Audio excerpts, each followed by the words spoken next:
Sarah Hayes stood in the doorway of her modest cabin in rural Georgia, staring at the 3 children she had nursed, fed, and raised for 17 years. They called her Mammy, never Mother.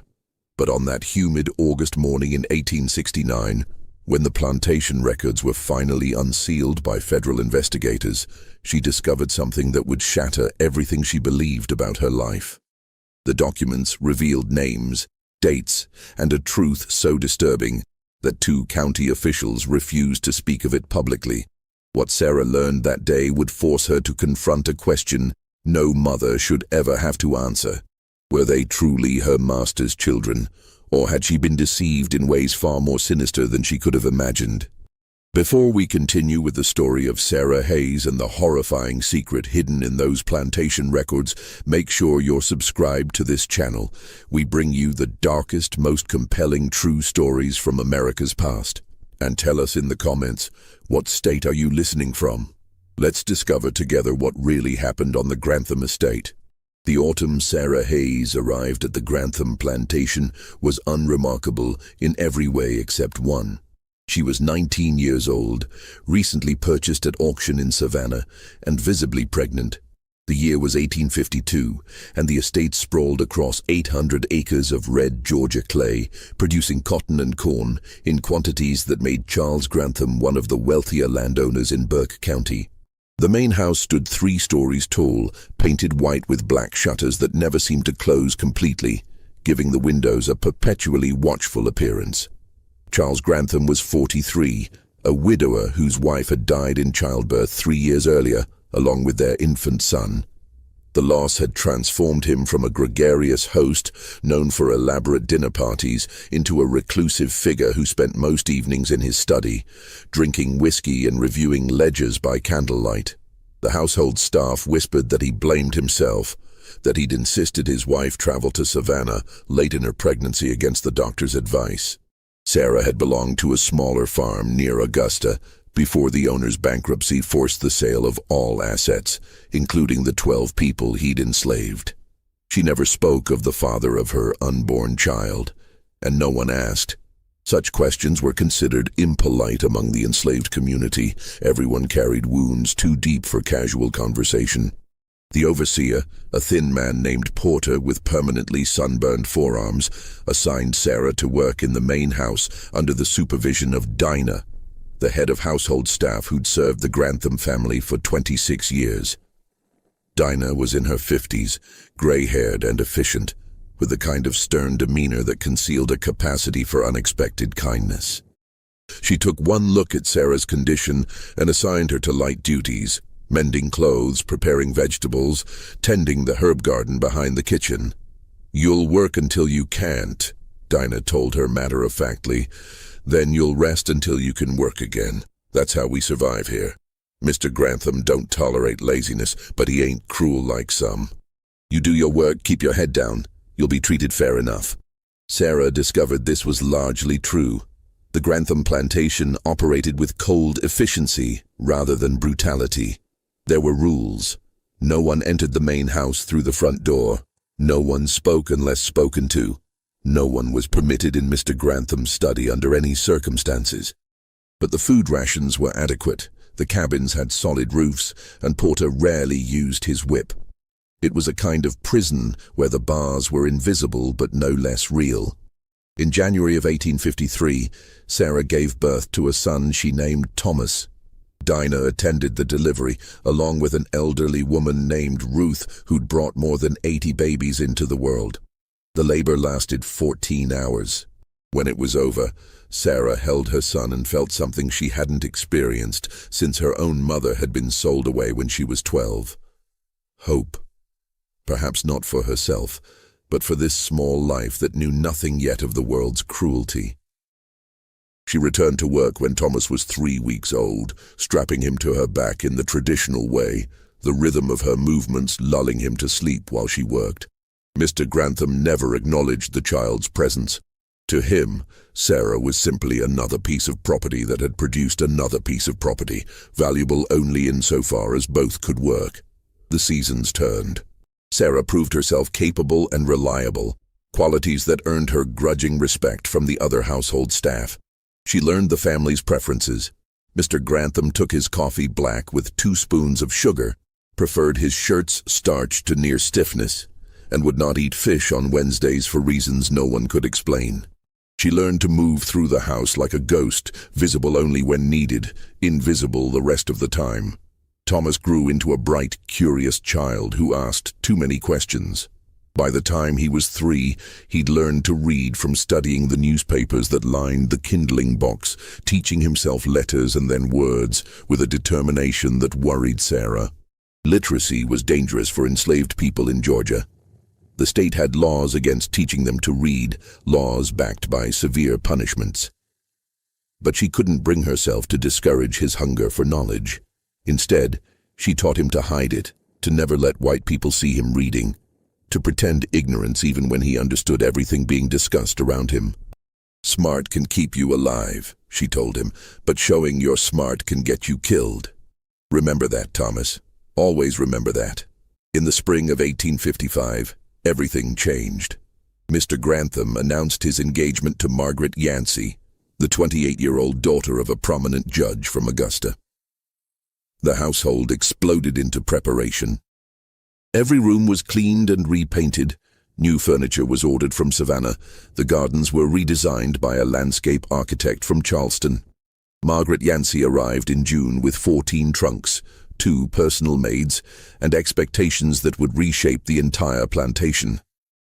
She was beautiful in the way of delicate china, with pale skin, auburn hair, and green eyes that seemed to catalogue everything they observed. But there was something brittle about her, a quality Sarah recognized because she'd seen it in abused horses. The constant expectation of pain, the readiness to flinch. The wedding took place in July, a grand affair attended by more than 200 guests. Sarah worked in the kitchen for 3 days straight, preparing dishes she'd never tasted: roasted duck with cherry sauce, 7-layer cakes, custards flavored with vanilla and almond. She watched through the kitchen window as the guests danced on the lawn, their laughter carrying on the humid evening air. It seemed like a scene from another world entirely, one where people could afford to be careless with happiness.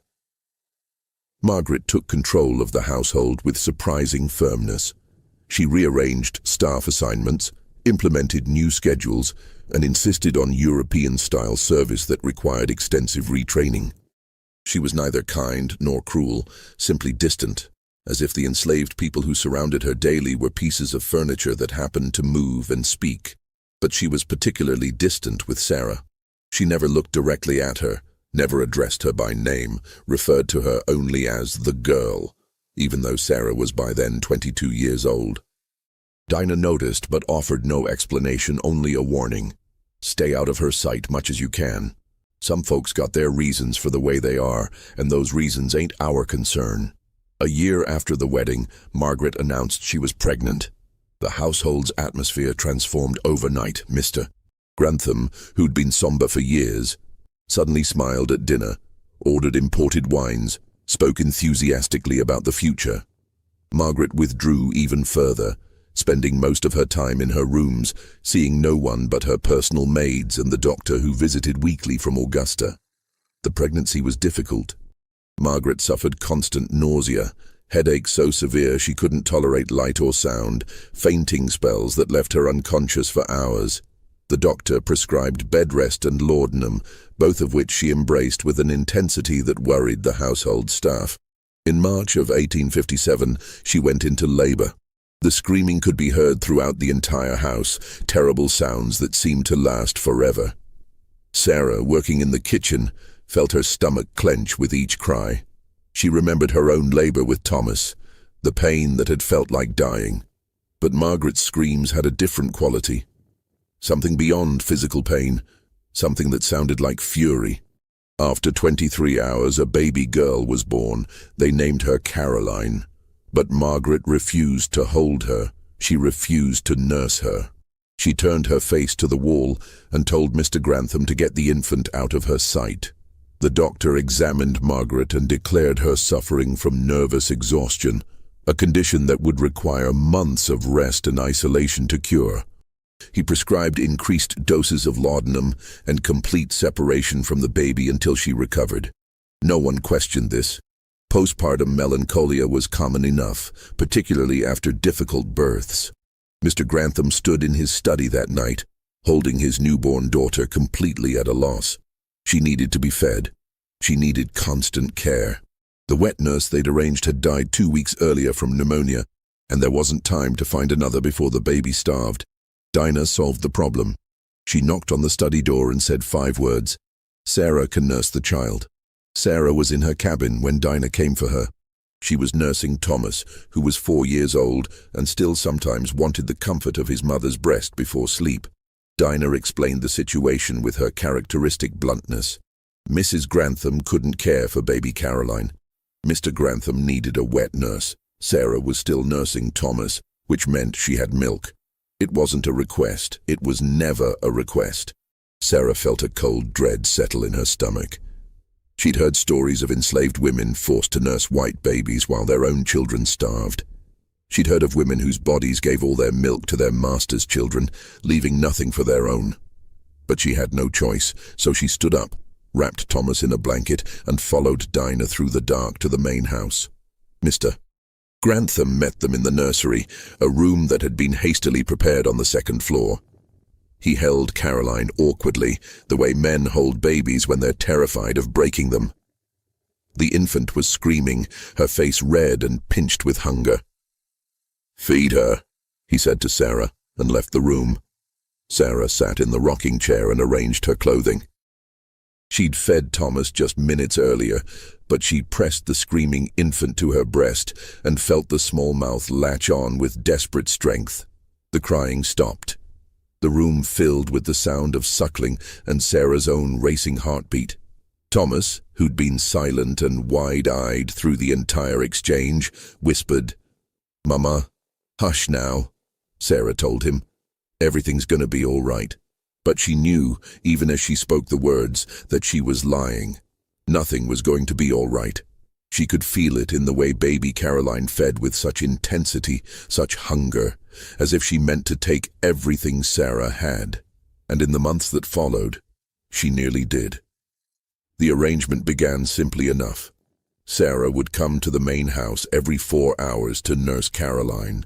Between feedings, she could return to her cabin to care for Thomas and handle her other duties. But within a week, the schedule had changed. Mr. Grantham decided it was inefficient for Sarah to travel back and forth. She was moved into a small room adjacent to the nursery, a servant's chamber with a narrow bed, a washstand, and a single window that overlooked the back gardens. Thomas was left in the cabin with an elderly woman named Mattie, who looked after several children while their parents worked. Sarah saw him only briefly each day, usually in the early morning or late evening when Dinah could spare her for an hour. Each time, Thomas seemed smaller to her, more distant, as if he were slowly disappearing from her life. "Don't forget me, Mama," he said one evening, and Sarah's heart broke into pieces. "Never," she promised. "I could never forget you. You're my son, my own boy." But Caroline became her entire world by necessity. Newborns are relentless, demanding creatures, and Caroline was no exception. She nursed every 2 hours, day and night, for months. She had colic that made her scream for hours, until Sarah learned to lay her on her stomach across her lap and rub her back in slow circles. She developed a rash that covered her entire body, requiring constant baths and applications of calendula ointment. She wouldn't sleep unless someone was holding her, so Sarah learned to sleep sitting upright in the rocking chair, the baby against her chest, waking at the slightest movement. Mr. Grantham visited the nursery daily, usually in the evening. He would stand over the cradle and watch Caroline sleep with an expression Sarah couldn't interpret. It wasn't exactly love. It was more like surveillance, as if he were checking to make sure she still existed. He never asked about Thomas. He never acknowledged that Sarah had her own child who needed her. To him, she was simply a function, a source of nutrition for his daughter, as impersonal as a bottle or a feeding schedule. Margaret never came to the nursery. According to the maids who attended her, she spent her days in bed, drifting in and out of laudanum dreams, occasionally asking about the weather or what was being served for dinner, but never mentioning her daughter. The doctor continued his weekly visits and pronounced her condition unchanged. Nervous exhaustion, requiring complete rest and isolation. As Caroline grew, Sarah found herself developing feelings she'd never expected. Affection, tenderness, even a kind of love for this child who wasn't hers. She told herself it was natural, that any woman who spends every waking moment caring for an infant would form an attachment. But it felt more complicated than that. It felt like betrayal. Of Thomas. Of herself. Of everything she believed about survival and resistance in a system designed to destroy both. When Caroline was 6 months old, Margaret died. She'd taken too much laudanum one evening, whether intentionally or accidentally no one could say. They found her in the morning, pale and cold in her elaborate bed, her face peaceful for perhaps the first time since her wedding day. The funeral was a grand affair, attended by prominent families from across the region. Mr. Grantham stood beside the grave with Caroline in his arms, stone-faced and silent. Sarah watched from a distance, holding Thomas's hand, feeling the guilt of being glad that Margaret was gone, because it meant Caroline would need her even more completely now. After Margaret's death, the household settled into a new rhythm. Mr. Grantham became both father and mother to Caroline, though in practice this meant Sarah continued to provide all actual care while he made decisions about her upbringing. He hired a tutor for when she'd be old enough for lessons. He ordered elaborate dresses from Savannah and Charleston. He commissioned a portrait painter to capture her image every year on her birthday. When Caroline was 2, Mr. Grantham married again, this time to a widow named Helen Bradford from Macon. Helen was 41, practical rather than beautiful, with 3 grown children from her first marriage and no interest in having more. She ran the household with efficient indifference, neither cruel nor kind, simply ensuring everything functioned smoothly. She never interfered with Sarah's care of Caroline. 2 years after that marriage, Helen gave birth unexpectedly to twins, a boy and a girl they named Robert and Elizabeth. The pregnancy had been a surprise, the delivery quick and without complications. Helen recovered rapidly, but she had no interest in nursing. She'd hired a wet nurse for her first 3 children and saw no reason to change that practice now. Except there was a problem. The wet nurse they'd arranged became ill with influenza and couldn't take the position, and Sarah was still nursing Caroline, who was 4 but refused to be weaned. Mr. Grantham made the obvious decision. Sarah would nurse all 3 children. Dinah brought Sarah the news with an apologetic expression. "I know it ain't right," she said quietly. "I know it ain't fair. But you know how it is." Sarah did know. She always knew. She took the twins into her care, arranged them on her lap with Caroline curled against her side, and fed them all while Thomas watched from the doorway with eyes that had grown old far too young. He was 9 years old now, tall and thin, working in the fields because he was too old for the cabin nursery and too young for skilled work. "You got 3 children now," he said to her one evening, his voice flat. "White children. Must be nice having children that matter." "Thomas, no." Sarah reached for him, but he stepped back. "It's fine, Mama. I understand how it works. I've always understood." He left the room, and Sarah sat in the darkness with Caroline sleeping against her shoulder, feeling the truth of his words like a knife between her ribs. The years passed. Caroline grew into a bright, affectionate child who called Sarah Mammy and seemed genuinely fond of her. Robert and Elizabeth were more difficult. They were demanding, prone to tantrums, and showed early signs of their father's cold temperament. But Sarah cared for them all with the same meticulous attention, because her survival depended on it. If anything happened to these children, she would be blamed. If they were unhappy, she would be punished. Her entire existence had become synonymous with their well-being. Thomas grew up at a distance from her. He worked in the fields, learned carpentry from the estate's handyman, and became a quiet, serious young man who spoke rarely and smiled never.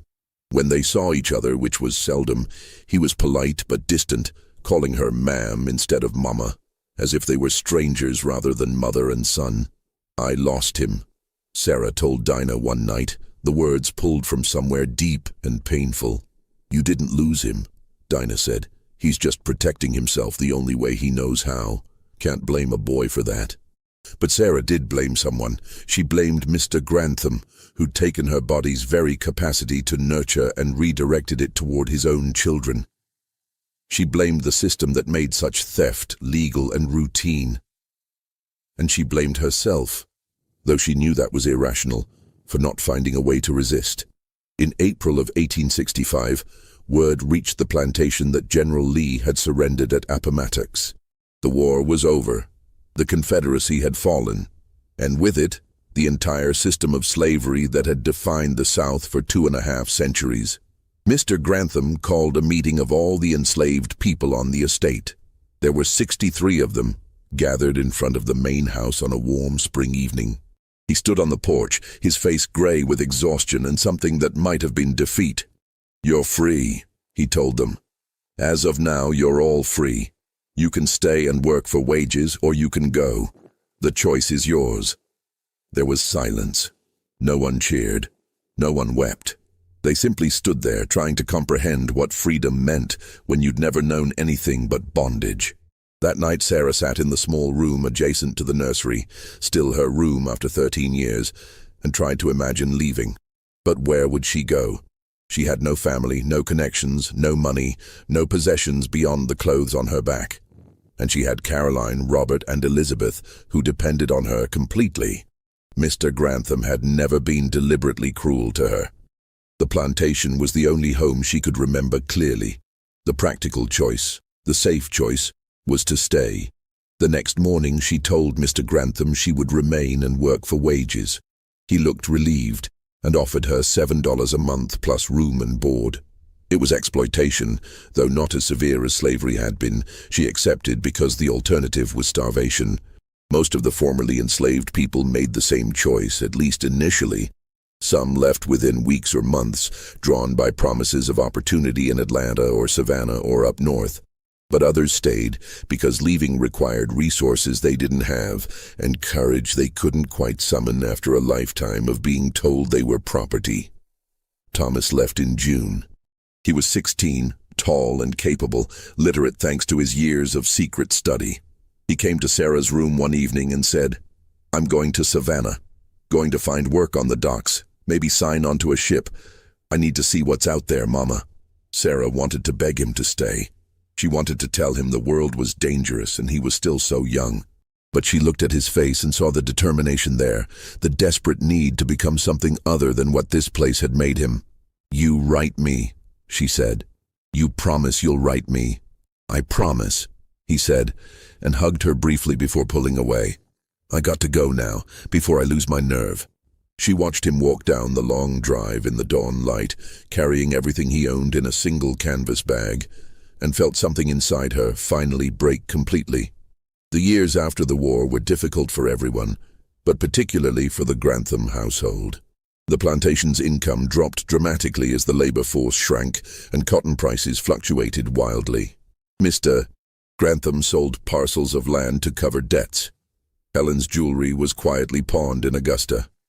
The household staff was reduced to just 5 people: Dinah, Sarah, a cook named Pearl, and 2 men who handled outdoor work and maintenance. Caroline, Robert, and Elizabeth grew up in this diminished world, unaware that they were experiencing decline rather than normalcy. Caroline was their father's favorite, though he'd never admitted it aloud. She was clever and kind, with her mother Margaret's beauty, but none of her brittleness. She read voraciously, played piano beautifully, and asked thoughtful questions about everything from politics to philosophy. The twins, by contrast, seemed determined to embody every negative stereotype of spoiled Southern gentry.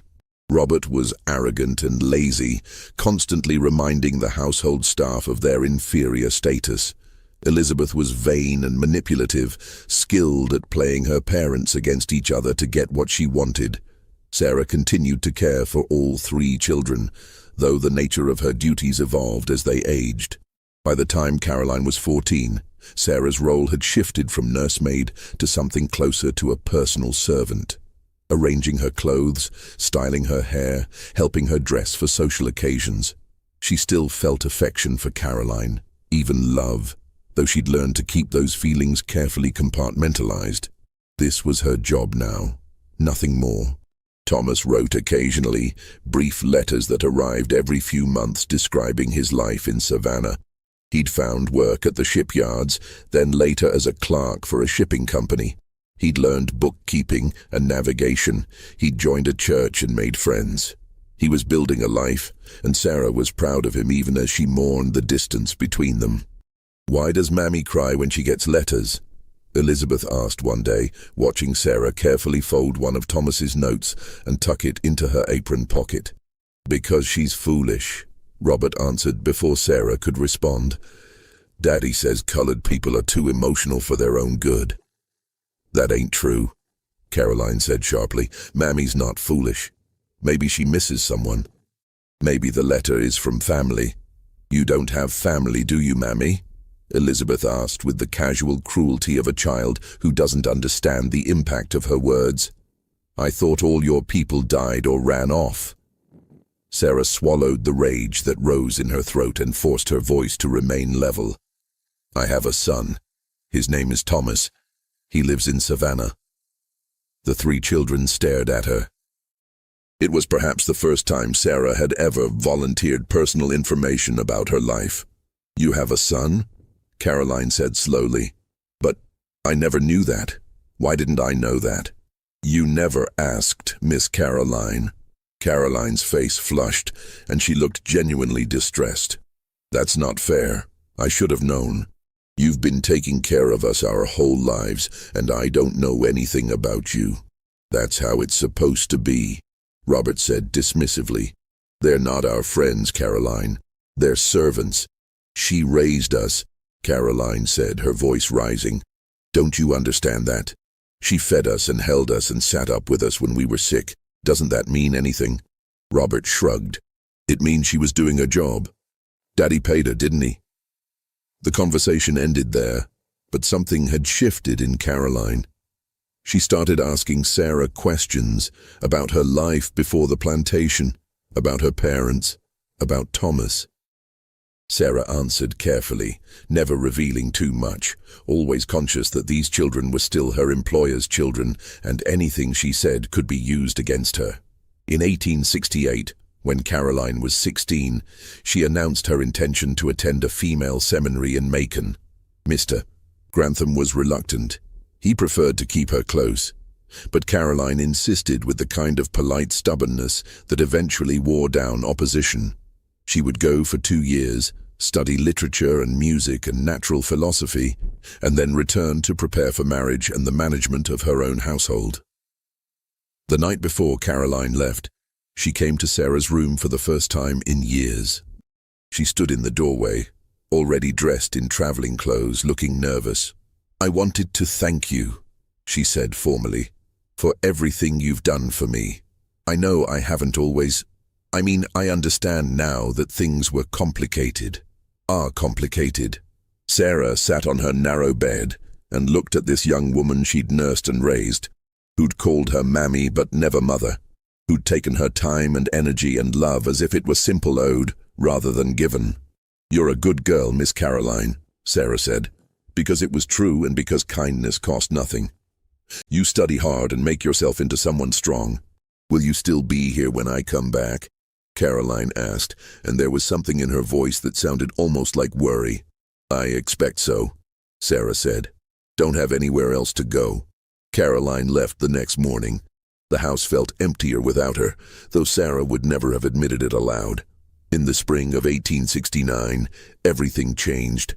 A letter arrived from the Bureau of Refugees, Freedmen, and Abandoned Lands, the federal agency tasked with overseeing Reconstruction in the South. The letter requested that Mr. Grantham make available all plantation records relating to enslaved people purchased, born, or sold between 1850 and 1865. It was part of a regional effort to help formerly enslaved people locate separated family members and establish legal documentation of their birth and parentage. Mr. Grantham was furious. He ranted at dinner about federal overreach and the indignity of having his private business examined by government bureaucrats.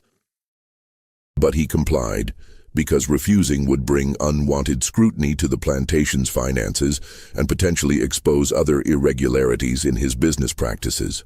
2 agents arrived in August. A white man named Collins and a black man named Freeman, both formally dressed and carrying leather document cases. They set up in the plantation office and spent 3 days reviewing ledgers, bills of sale, birth records, and correspondence. On the 3rd day, Agent Freeman asked to speak with Sarah Hayes. Dinah came to find her in the kitchen where she was helping Pearl prepare preserves. "They want to talk to you," Dinah said, her expression unreadable. "The government men. Something about the old records." Sarah's stomach clenched with unease. She wiped her hands on her apron and followed Dinah to the office, trying to imagine what they could possibly want with her. Agent Freeman stood when she entered. He was perhaps 40, with graying hair and eyes that had seen too much suffering. He gestured to a chair across from the desk. "Please, sit down, Mrs. Hayes." Mrs. Hayes. No one had ever called her that before. She sat carefully, her hands folded in her lap. Agent Collins remained standing, shuffling through papers. Agent Freeman opened a leather-bound ledger and turned it so Sarah could see the pages. They were filled with Mr. Grantham's precise handwriting. Names, dates, prices, physical descriptions, notes about health and capability. "Can you read, Mrs. Hayes?" Freeman asked gently. "Yes, sir." "Good. I'm going to show you several entries and I need you to tell me if you can confirm the information."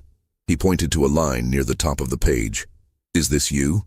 "Sarah Hayes, purchased September 1852, age 19, pregnant. From the estate auction of Marcus Dalton, price $400. Sarah looked at the words, at the clinical description of her own sale, and felt bile rise in her throat. "Yes, sir, that's me." Freeman turned several pages. "And this entry here, dated January 14th, 1853, it says, Sarah delivered of a male child named Thomas, healthy weight, expected to be suitable for field work at age 10. Is that your son?" "Yes, sir." "And where is Thomas now?"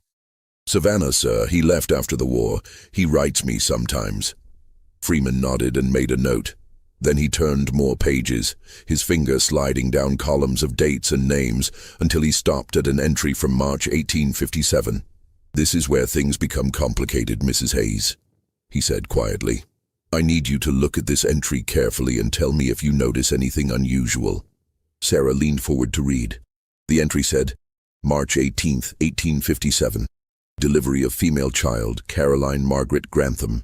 Born to Margaret Yancey Grantham. Attended by Dr. William Patterson of Augusta. Healthy weight, no complications noted. "I don't understand," Sarah said. "That's Miss Caroline's birth record. What does that have to do with me?" Agent Freeman exchanged a glance with Agent Collins, who looked distinctly uncomfortable. Freeman pulled out another document, this one an official form with embossed seals and multiple signatures. "This," Freeman said, "is the birth certificate filed with Burke County for Caroline Grantham. It was submitted by Dr. Patterson in April of 1857, a month after the birth." He laid it on the desk beside the ledger entry. "I need you to read it carefully." Sarah looked at the document. Most of it matched what she'd just read in the ledger. Date of birth, location, parents' names. But then she reached a section at the bottom, filled out in different handwriting, and her breath stopped in her chest. The section was labeled Wet Nurse Employed, and it listed a name. Sarah Hayes. That was expected. But beneath that, in small, precise letters, was another entry. Note: infant bore visible birthmark on left shoulder, 3/4 inch in diameter, resembling dark star. Wet nurse Sarah Hayes inquired about identity of marking, suggesting possible relation. Dr. Patterson noted marking present, no medical concern noted. Sarah's hands began to shake. She looked up at Agent Freeman, her mind refusing to process what she was reading. She whispered. "I don't understand." Freeman's voice was infinitely gentle. "Mrs. Hayes, did you notice Caroline's birthmark when you first began nursing her?" Sarah's mind went back 17 years to that first night in the nursery, to the tiny, screaming infant she'd held against her breast. She'd undressed the baby to check for rashes or injuries, standard practice for a new nursemaid. And yes, there had been a mark on the baby's left shoulder, a dark patch of discolored skin that looked like a small star, just like the birthmark Thomas had in the exact same place. "Oh God," Sarah breathed. "Oh God, no." Agent Collins spoke for the first time, his voice strained. "We've compared the records extensively, Mrs. Hayes. We've found significant irregularities in the dates and details surrounding Caroline Grantham's birth. We've also located correspondence between Mr. Grantham and Dr. Patterson that suggests—" He paused, clearly struggling with how to phrase what he needed to say. "That suggests a financial transaction took place in exchange for certain accommodations in the recording of birth information." Sarah couldn't breathe. The room seemed to be tilting sideways. "Are you saying—" "You can't be saying—" "We believe," Agent Freeman said carefully, "that Caroline Grantham may not be Margaret Yancey Grantham's biological daughter. We believe she may in fact be your daughter, and we believe this information was deliberately obscured through falsified records and bribery." The words hung in the air like smoke. Sarah heard them, understood them on some level, but couldn't make them connect to reality. It was impossible. It was insane. But even as her mind rejected the possibility, pieces were falling into place with horrible clarity. Margaret's refusal to hold the baby, her complete rejection of Caroline, the violent way she'd screamed during labor as if giving birth to someone else's pain, the overdose of laudanum that might not have been accidental at all. And Mr. Grantham's face when he'd held Caroline that first time, looking at her not with a father's love, but with a kind of guilty surveillance, as if checking to make sure she wasn't revealing secrets she didn't even know she held. "But how?" Sarah whispered. "How is that even possible?" Agent Freeman pulled out more papers, laying them on the desk like cards in a terrible game. "We have documents showing that Margaret Yancey Grantham suffered multiple miscarriages before her death. Her personal physician's notes indicate she was likely infertile due to a childhood illness. We have letters from Mr. Grantham to Dr. Patterson discussing his desperation for an heir, his wife's failure to provide one, and his fear that the family line would end with him." He pulled out another letter, this one in Mr. Grantham's distinctive handwriting. In this correspondence from February 1857, Mr. Grantham writes, "The girl Sarah is nearing her time. The timing could not be more providential. If the child is fair-skinned and healthy, we may have a solution to our predicament. Margaret need never know the full truth. She is already so deep in her melancholia that she sees nothing clearly. Arrange matters as we discussed. I will pay whatever price necessary." Sarah's vision blurred. "He stole my baby," she said, her voice breaking. "He stole my daughter and made me raise her thinking she was his." "We believe," Agent Collins said, "that you delivered Caroline in late February or early March of 1857. We believe she was taken from you immediately after birth, before you were fully conscious. We believe Margaret Grantham was given laudanum and told she'd delivered a daughter during a heavily medicated labor she wouldn't remember clearly. And we believe you were brought to the nursery weeks later and told to nurse a child you'd never seen before, not realizing she was your own." "But Thomas," Sarah said desperately, trying to find anything that would make this make sense. "Thomas has the same birthmark. Doesn't that prove Caroline is related to him? Doesn't that prove she's mine?" "Yes," Freeman said simply. "That's exactly what it proves." Sarah didn't remember leaving the office or returning to her room. She found herself sitting on her narrow bed as the sun set, still wearing her apron, her hands twisted together so tightly her knuckles had gone white. The knowledge that had been planted in her mind kept trying to grow, sending roots down into her memories, changing everything she thought she'd known about the last 17 years. Caroline was her daughter. The child she'd nursed and raised and loved and resented and cared for with every breath of her being for 17 years was hers, not Margaret Grantham's, not even truly Charles Grantham's, though he'd signed the papers that said otherwise, hers, which meant she'd had 2 children, not 1, which meant she'd been separated from her daughter at birth, forced to wet nurse her own child while thinking her a stranger, made to give everything to Caroline while Thomas watched and felt abandoned, which meant every moment of guilt she'd felt about favoring these white children over her own son had been based on a lie so monstrous she could barely comprehend it. Dinah found her there sometime after dark, brought her water and bread Sarah couldn't eat, sat beside her in silence until Sarah could finally speak. "Did you know?" Sarah whispered. "All these years, did you know?" "No," Dinah said firmly. "I swear before God I didn't know. I knew something was strange about it all, Margaret's refusal to see the baby, the way Mr. Grantham acted about it. But I thought it was just her melancholia, just the tragedy of her mind breaking. I never imagined. He stole my child," Sarah said. "Right out of my body. He stole her. I know. And made me take care of her for 17 years. Made me love her while my son grew up thinking I'd chosen white children over him. I know. What do I do?" Sarah's voice cracked. "What the hell do I do with this?" Dinah had no answer. There was no answer. No precedent for this kind of violation, this kind of theft. The agents returned the next morning. They wanted to speak with Mr. Grantham, wanted to confront him with the evidence they'd compiled. Agent Freeman asked if Sarah wanted to be present for that conversation. She said yes, because she needed to see his face when he was forced to admit what he'd done. They gathered in Mr. Grantham's study, the room Sarah had never been permitted to enter during all her years of servitude. It was lined with books, dominated by a massive desk covered in papers and ledgers. Mr. Grantham sat behind that desk looking older than his 60 years, grey-faced and hollow-eyed. Agent Collins laid out the documents methodically. The ledgers, the letters, the birth certificates with their inconsistencies, the testimony from Dr. Patterson's widow, who'd found her late husband's private journals describing the arrangement.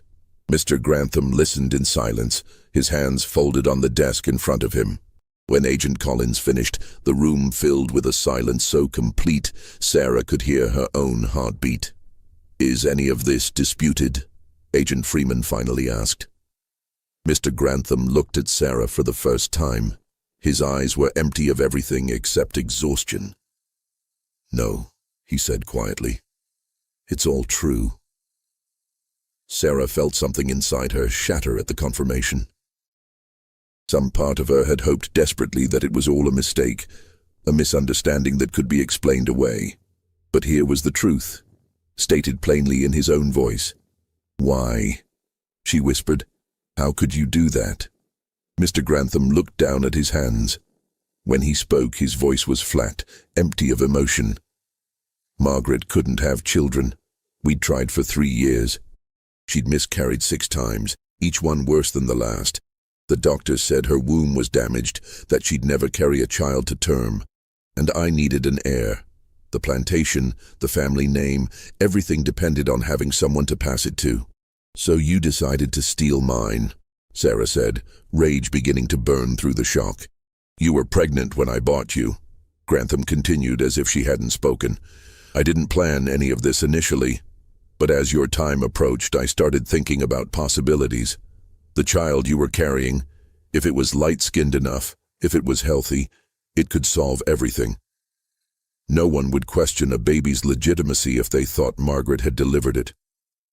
And you'd never know the difference. You'd still nurse the child, still care for it. Nothing would really change for you. Nothing would change." Sarah's voice rose. "You took my daughter.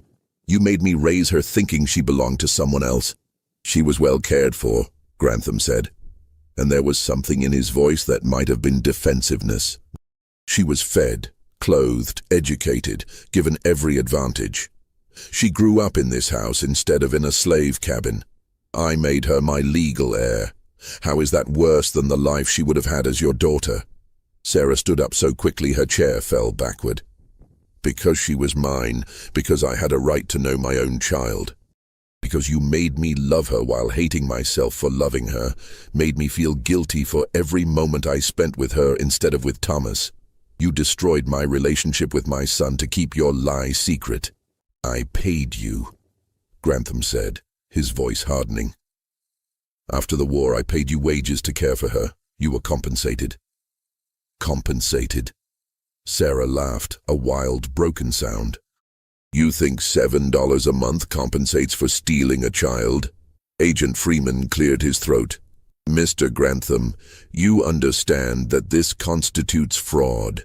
You falsified birth records, bribed a physician, and misrepresented the parentage of a child for your own financial benefit. Under federal law, this is a criminal offense. Caroline is my daughter, Grantham said firmly. I raised her. I loved her. I gave her everything. That makes her mine, regardless of whose blood runs in her veins. The law doesn't agree with you, Agent Collins said. Parentage is a matter of biology and legal documentation. The documentation was falsified. The biology supports Mrs. Hayes's claim. What claim? Grantham looked at Sarah with something like fear for the first time. What are you planning to do? Sarah realized she had no idea. She hadn't thought beyond the confrontation, beyond making him admit the truth. The idea that she had some kind of legal claim to Caroline, that she could somehow undo 17 years of deception, seemed impossible. Just when we thought we'd seen it all, the horror in the Grantham plantation intensifies. If this story is giving you chills, share this video with a friend who loves dark mysteries. Hit that like button to support our content, and don't forget to subscribe to never miss stories like this. Let's discover together what happens next. Rising tension. The legal situation was complicated in ways Sarah couldn't fully understand. Agent Freeman explained it to her in the office late one evening, spreading papers across the desk and trying to make sense of state law, federal regulations, and the chaos of Reconstruction-era jurisprudence. In theory, he said, you have a strong case for claiming Caroline as your daughter. The evidence is substantial. The birthmark, the falsified records, the correspondence, Dr. Patterson's journals. But in practice, there are significant obstacles. What kind of obstacles? Sarah asked. Caroline is legally Charles Grantham's daughter, according to recorded documents. Overturning that would require going to court, presenting all this evidence publicly, and convincing a Georgia judge to rule against a prominent white landowner in favor of a formerly enslaved black woman. It's possible, but... He trailed off, and Sarah heard all the unspoken words in that silence. But unlikely, she finished. Very unlikely, Freeman admitted, particularly because Caroline herself is now legally an adult. She turned 18 last March, which means she has the right to determine her own identity and family connections. Sarah felt something cold settle in her chest. You're saying it doesn't matter what the truth is. It only matters what Caroline believes. Essentially, yes. If Caroline accepted you as her mother, if she wanted to acknowledge the relationship, that would strengthen your case immeasurably. But if she refuses, if she insists on maintaining her identity as Charles Grantham's daughter, he spread his hands, then there's very little anyone can do. Does she know? Sarah asked. Does Caroline know any of this? Not yet. We wanted to speak with you first, determine how you wanted to proceed before bringing her into it. Sarah sat back in her chair, her mind racing. Caroline had always been kind to her, affectionate even. But Sarah was still mammy to her, still a servant despite the wages she now earned. Would Caroline believe this story? Would she want it to be true? Or would she reject it entirely, cling to the identity she'd always known, refuse to acknowledge that the woman who'd raised her was actually her mother? And what about Thomas? He'd already lost so much of his relationship with Sarah because of Caroline. How would he react to learning that his sister, his actual biological sister, had been raised as a white child of privilege while he'd worked in the fields? I need to talk to Thomas, Sarah said. Before we do anything else, I need to talk to my son. She wrote to him that night, a long letter she rewrote 4 times, trying to find words adequate for what needed to be said. In the end, she simply told him the facts. The agents had found evidence that Caroline was her daughter, stolen at birth and passed off as white. She asked him to come home, said she needed him, couldn't face what was coming without him. The letter took 8 days to reach Savannah, and 4 more days for Thomas to arrange time away from his work and travel back to Burke County. When he walked up the long drive to the plantation, Sarah almost didn't recognize him. He was 23 now, broad-shouldered and serious-faced, dressed in a respectable suit that marked him as a working man with steady income. He looked so much like his father that Sarah's breath caught in her throat, though she hadn't thought about that man in years. They sat together in her small room, and Sarah told him everything. Thomas listened in silence, his expression unreadable, his hands resting on his knees. When she finished, he was quiet for a long time. Then he said, "That's why you favored her. All those years, I thought you loved her more than me because she was white, because she mattered more. But it was something else. Some part of you knew, didn't you? Some part of you recognized your own child." "I didn't know," Sarah said desperately. "I swear to you, I didn't know. If I'd known..." "If you'd known what? You'd have loved me more? Paid more attention to me?" Thomas's voice was harsh. "Or would you have done exactly the same thing because you had no choice?" "I don't know," Sarah admitted. "I honestly don't know. But I'm sorry, Thomas. I'm so sorry for all of it." Thomas stood and walked to the window, looking out over the plantation grounds. "What are you going to do? Are you going to tell her?" "The agents think she should know. They think it's her right to know the truth about her own birth." "And what about my rights?" Thomas said. "Do I have any say in whether my sister gets to know we're related? Or is this just another thing that gets decided for me?" "I want you to be part of this," Sarah said. "Whatever we do, I want us to do it together." Thomas turned to face her. His eyes were wet, though his voice remained steady. "She got everything, Mama. Everything that should have been split between us, she got all of it. The house, the education, the respect, the future. And now you want to tell her she's really one of us? You think that changes anything? You think she's going to give up being white to be black?" "I don't know what she'll do," Sarah said.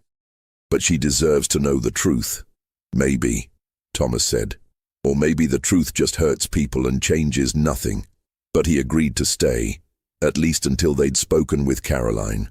She'd returned from seminary for the summer and was in the house now, probably reading in the library or playing piano in the parlor. She had no idea her entire world was about to shift beneath her feet. They told Caroline 3 days later, in the same office where Sarah had first learned the truth. Agent Freeman insisted on being present, along with Thomas and Sarah. Mr. Grantham was explicitly excluded. Freeman thought his presence would make honest conversation impossible. Caroline entered the room looking puzzled, but not particularly concerned. She wore a pale blue dress, her dark hair arranged in an elaborate style she'd learned at seminary. She looked every inch the Southern lady she'd been raised to be. "You wanted to speak with me?" she asked, addressing Agent Freeman with the polite deference expected of well-bred young women. "Please sit down, Miss Grantham," Freeman said. "We have some information about your birth that you need to hear." Caroline sat, her hands folded in her lap, her expression shifting to confusion when she saw Sarah and Thomas. "I don't understand. What does my birth have to do with them?" There was no gentle way to say it, so Freeman simply laid out the evidence, the documents, the letters, the testimony, the birthmark. He spoke for perhaps 20 minutes, building the case methodically, point by point, until the conclusion was inescapable. Caroline's face went through a series of changes: confusion, disbelief, horror, and finally a kind of blank shock that reminded Sarah painfully of how she'd felt when she'd first learned the truth.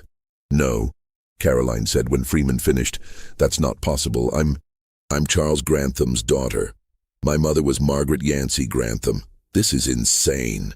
"Your mother," Agent Freeman said gently, "is Sarah Hayes, the woman who nursed you, raised you, and cared for you your entire life."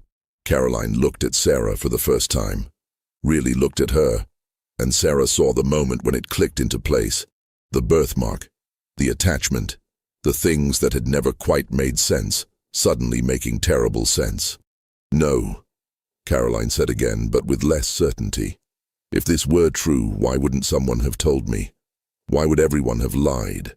"Because your father, Charles Grantham, needed an heir," Freeman said, "and because the law at the time made it possible for him to take what he wanted and hide the truth." Caroline stood abruptly. "I need to speak with my father." "He's not your father," Thomas said, speaking for the first time. "Not biologically, that's the point." Caroline turned to him, her expression hostile. "And who are you to tell me who my father is?" "I'm your brother," Thomas said flatly. "Your actual brother. We have the same mother, the same birthmark, the same blood. The only difference is I got raised in a slave cabin while you got raised in the big house." Caroline stared at him, and Sarah saw her trying to process this additional layer of impossible information. "Brother," she repeated numbly. "Half-brother," Thomas corrected. "We have different fathers, but same mother, which makes us siblings whether you like it or not." "Thomas," Sarah said warningly, but he ignored her. "You want to know something funny?" Thomas continued, his voice bitter. "I watched you grow up. Watched Mama nurse you and rock you and sing to you while I was left with whoever had time to watch the slave children. I hated you for it. Spent years hating you, thinking you'd stolen my mother. And it turns out I was right, but not in the way I thought. You didn't steal her, she was always yours. He just made sure neither of you knew it." Caroline's breathing had become rapid and shallow. She looked at Sarah with something like desperation. "Is it true? Are you my mother?" Sarah wanted to say yes, simply and cleanly, wanted to claim her daughter after 17 years of unknowing. But the truth was more complicated than that. "I gave birth to you," Sarah said carefully. "My body made you, carried you, brought you into this world. But Charles Grantham raised you as his daughter. He made all the decisions about your life. He's the one you call father. So I don't know what that makes me to you. Your mother by birth, certainly. But whether I'm your mother in any other sense, that's something you'd have to decide." Caroline's eyes filled with tears. "This changes everything," she whispered. "My whole life, everything I thought I was. It's all a lie." "Not all of it," Sarah said. "You're still the same person you were this morning. You're still Caroline. You're still smart and kind and strong. The only thing that's different is now you know the whole truth about where you came from. But I'm not white," Caroline said, and there was horror in her voice.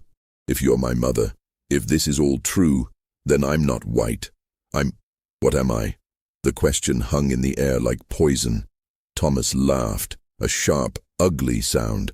"Welcome to the fundamental question of American life," he said. "What are you when you're neither one thing nor the other? When you look white but you've got black blood? When you've been raised with all the privileges of whiteness, but that was built on a lie?" "Thomas, that's enough," Sarah said sharply. "Is it?" Thomas stood, his hands clenched into fists at his sides. "She gets to find out she's got some black blood and act like the world is ending, like it's some kind of tragedy. Do you know what would happen if this got out publicly? She'd lose everything. Her social standing, her marriage prospects, her entire future. And that's supposed to be tragic, the fact that she'd have to live the way we've always lived." "It is tragic," Sarah said. "For her it is. She's losing the only identity she's ever known." "And whose fault is that?" Thomas shot back. "Not hers, certainly. Not yours either. But she got to have a whole life you were denied, and now she wants our sympathy because that life was built on a lie. I don't have sympathy left for that." Caroline was crying now, silent tears streaming down her face. She looked at Sarah with something like pleading in her eyes.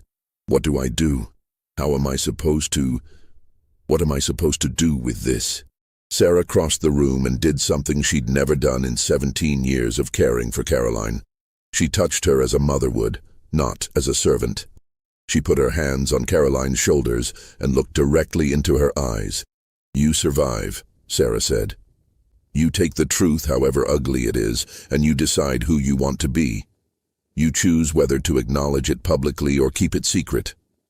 You choose what kind of relationship you want with me and with Thomas, if any. You choose what to do about Charles Grantham. They're all hard choices and I can't make them for you. But you survive. Because that's what we do. Caroline pulled away from her touch. I need time, she said. I need to think about all of this. I need to... She couldn't finish the sentence. She simply turned and left the room, moving fast enough that it was nearly running. Agent Freeman sighed. That went about as well as could be expected. Did it? Thomas asked. Because from where I'm standing, it looked like a complete disaster.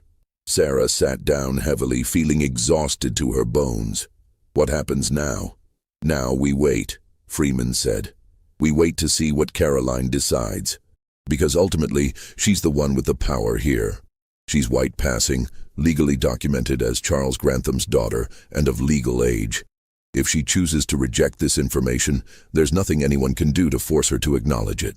So we're right back where we started, Sarah said. Powerless. Not exactly, Freeman said. Because now the truth is known, at least by some people. And truth has a way of spreading, even when people try to contain it. Caroline didn't speak to anyone for 3 days. She stayed in her room, taking meals delivered by the household staff, ignoring all attempts at conversation. Mr. Grantham paced the house like a ghost, hollow-eyed and silent. Helen stayed in her rooms with the twins, making it clear she wanted nothing to do with the scandal unfolding in her household. On the 4th day, Caroline emerged. She found Sarah in the kitchen and said simply, I want to know everything. From the beginning. Tell me about your life before you came here. They sat in Sarah's room, the same small space adjacent to the nursery where Sarah had spent so many sleepless nights rocking Caroline as an infant. Sarah told her everything. About being sold at auction while pregnant, about arriving at the plantation terrified and alone, about Thomas's birth, and the years of watching him grow up at a distance. She told Caroline about being summoned to the nursery that first night, about nursing a baby she didn't know was her own, about the slow accumulation of love and resentment and guilt that had defined the years since. Caroline listened without interrupting, her face unreadable. When Sarah finished, Caroline was quiet for a long time. Then she said, Show me the birthmark. Sarah pulled down the shoulder of her dress, revealing her left shoulder where an identical mark to Caroline's had faded with age but remained visible. Caroline stared at it, then slowly undid the buttons at her shoulder and revealed her own mark. They were unmistakably the same size, the same shape, the same distinctive pattern. I used to hate this mark, Caroline said softly. I thought it was ugly. Asked Father if there was a way to remove it. He told me it made me unique, that I should be proud of it. She laughed bitterly. I guess he had reasons for wanting me to keep it. It's how I knew, Sarah said. The moment those agents showed me the records and mentioned the birthmark, I knew, because Thomas has the same one, in the exact same place. I'd seen yours 1,000 times when you were young and never made the connection. Why would you? Caroline said. You had no reason to think I was your daughter. You were told I was Margaret Grantham's child, and why would you question that? She paused. Did you love her, Margaret? Sarah considered the question carefully. I barely knew her. She was kind enough before she married Mr. Grantham, but after the wedding, she withdrew from everyone, and I only saw her a few times before she died. So no, I didn't love her, but I pitied her, I think. She seemed so unhappy. She killed herself, didn't she? Caroline said. The overdose wasn't an accident. I don't know, Sarah said honestly. No one knows, but it's possible.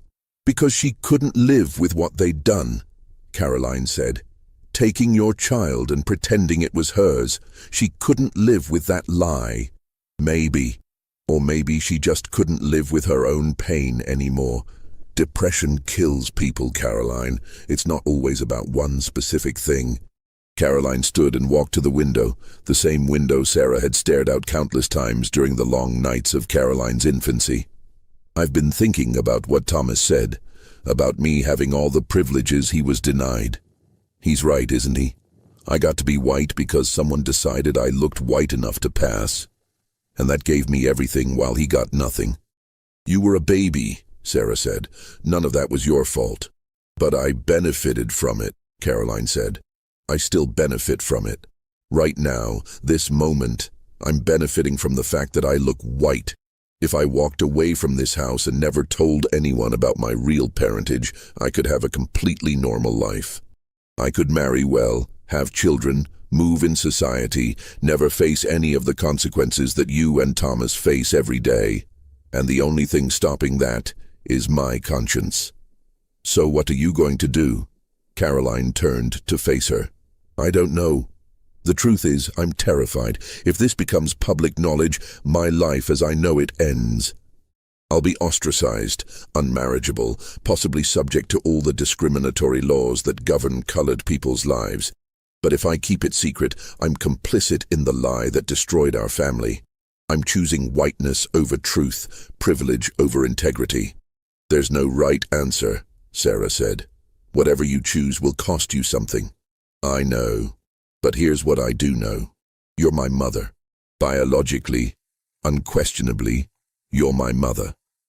And I've spent 17 years calling you Mammy while you served me and cared for me and loved me without ever being acknowledged as what you really were. That's not right. That can't continue. So what are you saying? Caroline took a deep breath. I'm saying I want to acknowledge you publicly as my mother. I want to correct the legal records, change my birth certificate, make it officially known that Sarah Hayes gave birth to me. I want Thomas acknowledged as my brother, and I want Charles Grantham held accountable for what he did. Sarah felt tears spring to her eyes. Caroline, do you understand what that means for you? I understand it means giving up the life I thought I'd have. I understand it means facing discrimination and hatred and possibly violence. But I also understand that I can't build a life on a lie that hurt you this badly. I can't be complicit in that, Mama. She said the last word tentatively, as if testing it out. Is it all right if I call you that, Mama? Sarah couldn't speak around the tightness in her throat. She simply nodded. Then that's settled, Caroline said, with more confidence than Sarah thought she actually felt. Agent Freeman said he could help with the legal process. It will require going to court, testifying publicly, facing Mr. Grantham in front of a judge. Are you willing to do that? Yes, Sarah said. If you're willing to stand beside me and claim me as your mother, then yes, I'll face anything. This mystery shows us how the cruelest deceptions can hide in plain sight for years, and how truth, once revealed, demands courage to acknowledge. What do you think of this story? Do you believe Caroline made the right choice? Leave your comment below.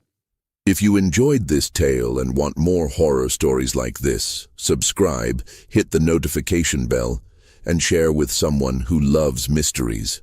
Let's continue with how this all ended.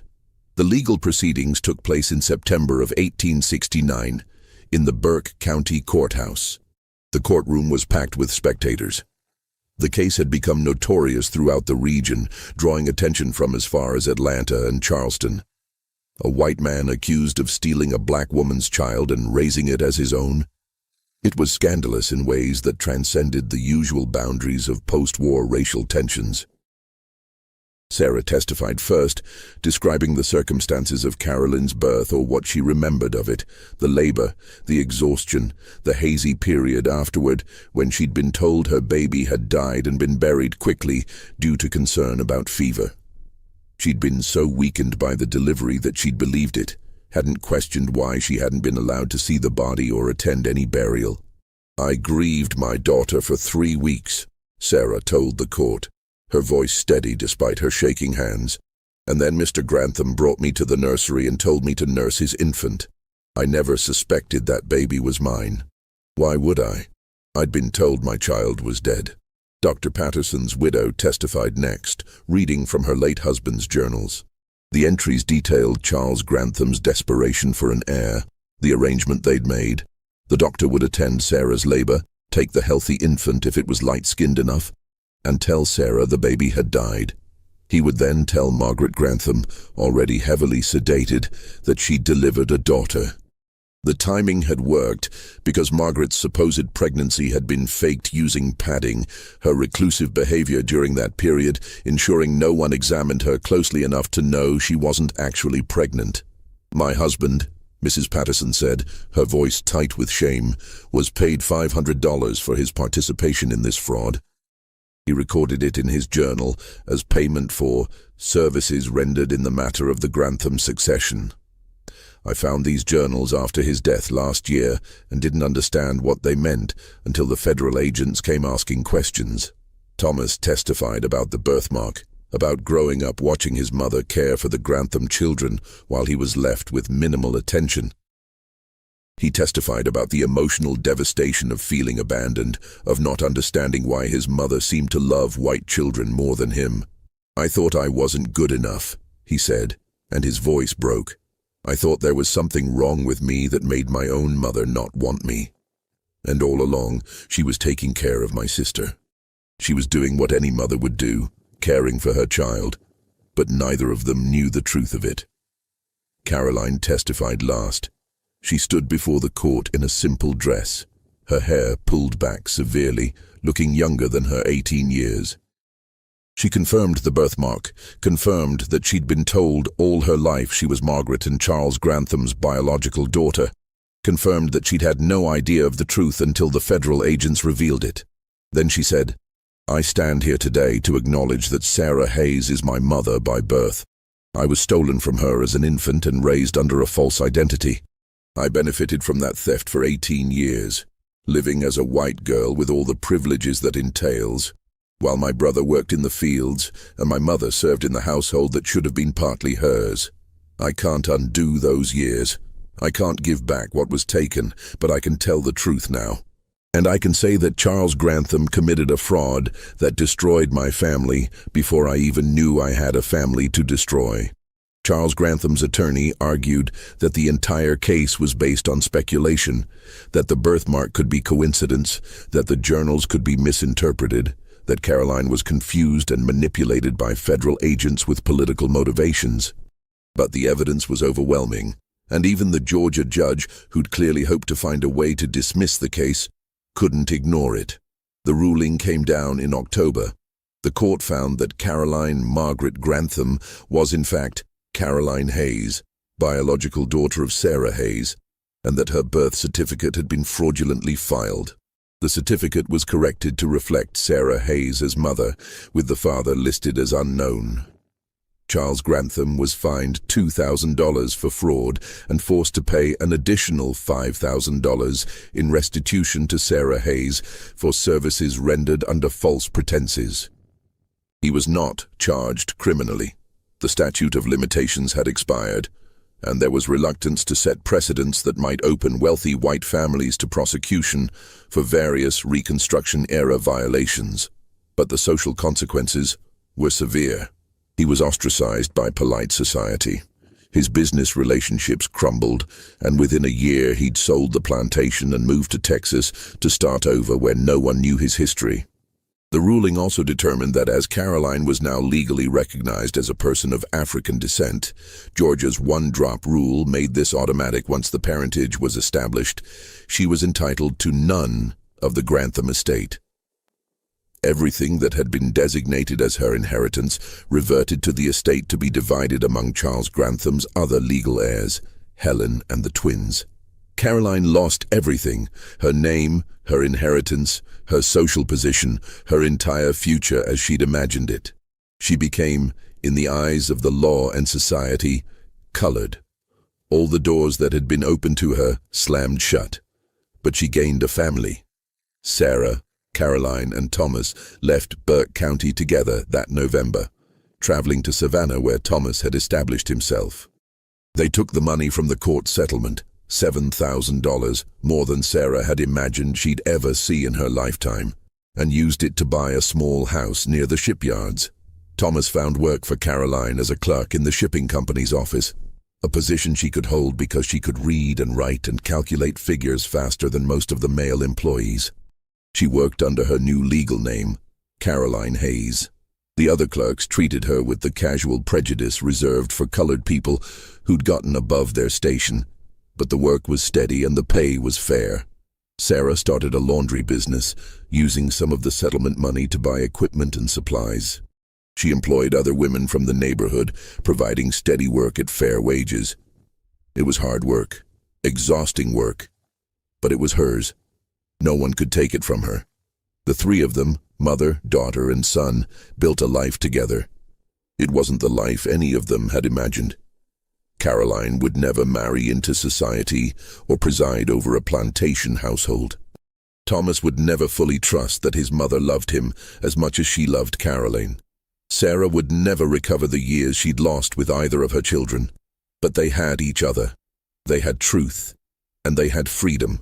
Real freedom, not the complicated freedom of being black in the post-war South, but the freedom that comes from knowing who you are and choosing to live accordingly.